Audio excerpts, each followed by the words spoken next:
Et des résultats qui alimentent les discussions. On va à présent regarder la Bretagne dans son ensemble, dans sa globalité. Sylvaine, vous avez analysé pour nous les résultats. Bonsoir. Est-ce que cette exception bretonne en politique, est-ce que c'est encore le cas pour ces législatives ? Eh bien Inès, commençons par regarder, si vous voulez bien, la carte de la France. Vous voyez, une couleur domine, celle du Rassemblement national. Maintenant, regardons la carte de la Bretagne. Vous voyez la différence. Il y a plus de couleurs, celle de l'extrême droite, mais aussi du nouveau Front populaire ou encore de la majorité présidentielle. Et dans le détail, ça donne quoi ? Alors, quand on additionne toutes les voix des électeurs en Bretagne, le nouveau Front populaire arrive en tête avec 29,05% des suffrages et un élu hier soir. C'est d'ailleurs le seul élu au premier tour en Bretagne. Il s'agit du député sortant socialiste Mickaël Boulou en Ille-et-Vilaine. Et pour le reste, la gauche arrive en tête dans 9 circonscriptions.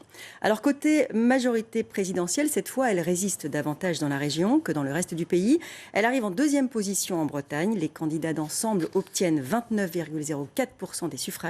Ils sont en première position dans 10 circonscriptions. Et donc du côté du Rassemblement national, on constate une forte poussée dans la région.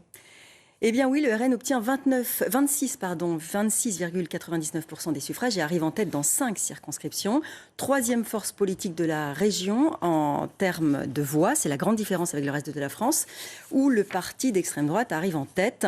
C'est quand même le grand vainqueur en Bretagne aussi, puisqu'il y aura un candidat RN au deuxième tour dans toutes les circonscriptions bretonnes, sauf à Rennes, là où le candidat socialiste a été élu hier soir.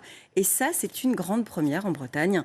Un mot enfin, Inès, pour les divers droites. Ils sont en position de garder leur fief à Loudéac-Lamballe avec le fils de Marc Le Fur et à Saint-Malo avec Jean-Loup Bourgeot. Et enfin, un candidat régionaliste en position favorable depuis hier soir. C'est le député sortant Paul Molac dans la circonscription de Ploërmel.